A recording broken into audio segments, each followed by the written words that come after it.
On a completely ordinary Tuesday, my life shattered. I'd rushed out the door that morning, same as always. "I'll see you tonight, honey," my husband, Jackson, called from his study. The last normal words. The last moment I was Josephine Bell, a 34-year-old woman who believed in her tidy, predictable world. I was a claims adjuster. I lived in a manicured townhouse. I had a neighbor, Caroline, I considered a sister. But that day, I forgot some paperwork. A simple errand, a 15-minute drive home. The first thing I saw was Caroline's car in my driveway. Strange. The house was too quiet. No music from Jackson's office, no friendly chatter, just the sound of running water upstairs from the master bathroom, my bathroom. My heart was a hammer against my ribs as I climbed the stairs. "Don't go," a voice inside me pleaded. "Don't look." But my feet kept moving. The door was cracked. I heard whispers, intimate, hushed, the kind of sound that stops the world. I pushed the door open. There are moments that split your life into a before and an after. This was mine. There, in my clawfoot tub, under the waterfall faucet I had chosen, was my husband and my neighbor. Their bodies were tangled, steam rising around them, lost in a world they'd built on my trust. For a second, I was ice. Then Caroline opened her eyes. The horror in them was real. Jackson spun around. "Josephine," he choked out. But I didn't scream, I didn't cry. A terrifying, powerful calm settled over me. I looked at the man I'd loved for 8 years, at the woman I'd shared coffee with every Sunday, and I stepped completely out of my old self. "Stay right where you are," I said, my voice foreign, steady. "Joe, wait, I can explain." "Don't move." I closed the bathroom door. I turned the old skeleton key in the lock. The click echoed like a verdict. From inside, panicked scrambling. "Josephine, what are you doing? This is insane." That was Jackson. "You locked the door?" Caroline's voice, shrill. I leaned close to the wood. "You two sit tight and think about what you've done. I'm going to make a call." I walked to my nightstand, my legs steady. I picked up my phone and scrolled past contacts for pizza places and plumbers until I found the one I needed, Lincoln, Caroline's husband. A good man, a plant mechanic who loved his 2 boys and brought me homemade salsa every summer. He answered on the second ring. "Hey, Joe, what's up?" "Lincoln," I said, that same eerie calm in my tone. "I need you to come to my house, right now. There's something you need to see." While I waited, I sat on the edge of my bed, our bed, and let the truth wash over me. The signs flashed like neon. Jackson's new, longer gym sessions, Caroline's sudden interest in gardening right outside his office window, the way she'd started wearing my perfume, saying she just loved the scent. The pathetic knocking and pleading continued from the bathroom.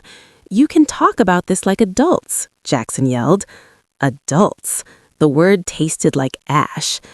My phone buzzed. A text from Lincoln. "On my way. Everything okay? Just come inside. Door's open." Then I saw Jackson's phone, glowing on the nightstand.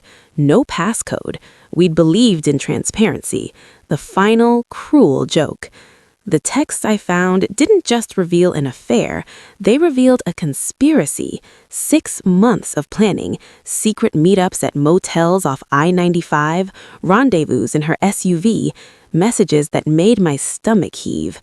"Caroline, I can't stop thinking about you. Is she really that clueless?" Jackson, like a sheep. It's almost too easy. But the one that carved out my soul was from 2 days prior. "Caroline, do you think we should tell them? I feel a little guilty about Joe." "Not yet. I need a few more weeks to move some money. She can't get half if she can't find it." It wasn't just my heart they were breaking. It was my future. The front door opened downstairs. "Josephine." "Up here, Lincoln." I met him at the top of the stairs. His kind face was etched with concern. "What's going on? You're scaring me." I handed him the phone, the damning text displayed. "Caroline is here with Jackson." I found them in my bathtub. They've been planning this for months, planning to leave us with nothing. I watched his world disintegrate. The color drained from his face. His big, gentle hands trembled holding the device. He read the message about the money, about the townhouse they'd already picked out for their new life. His shoulders slumped, then stiffened. The grief in his eyes hardened into something flinty. "The kids," he whispered, a ragged sound. We stood there in the hallway, two shipwrecked survivors finding each other on the same barren shore. The sounds from the bathroom had changed to arguing. "You said she never came home on Tuesdays. This was your idea." Lincoln looked at me, a new resolve in his weary eyes. "What do you want to do?" I felt a smile touch my lips, the first of my new life. It wasn't kind. I want them to face it, all of it. We unlocked the door. They spilled out, wrapped in towels, shivering, not from cold, but from the exposure. The arrogance was gone, replaced with raw, scrambling fear. "Lincoln, honey, please," Caroline started. He held up a hand. "Don't. Just don't." Jackson reached for me. "Joe, 8 years. We can fix this." I looked at the man I'd shared a life with and felt nothing but a vast, clean emptiness. "You broke it. You don't get to fix it." I laid out the new rules, my voice clear in the quiet house. They would leave, now. Lawyers were already called. The evidence, every text, every plan, was secured. His scheme to hide assets was now his own legal coffin. We stripped them of every lie, every alibi in front of each other. We revealed we'd called Caroline's mother, who'd watched the kids for their migraines.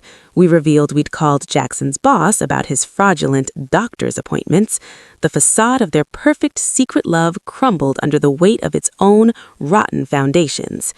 Watching them shuffle out of my house, hollow and broken, I didn't feel victory. I felt a profound, ringing liberation. Lincoln and I stood alone in the wreckage. He asked, "How do you feel?" I took a deep breath of the free, untainted air. "I feel like I just woke up." The months that followed were a rebirth. The divorce was swift, the settlement in my favor thanks to Jackson's own digital trail of greed. But the real victory was internal. I took painting classes, I traveled alone, I made a home that was truly only mine. I saw Jackson once, a year later, in a grocery store. He looked older, smaller. "I'm sorry, Josephine," he said, his voice thin. "I know, and I did, but I also knew this. Your betrayal was the greatest gift you ever gave me. It gave me back to myself." That ordinary Tuesday didn't destroy me. It excavated me. It peeled away the woman I thought I was supposed to be and revealed the stronger, truer one underneath. The one who could look betrayal in the face, turn a key, and choose to free herself forever. My story isn't about revenge. It's about resurrection. And let me tell you, the air on this side is so much sweeter.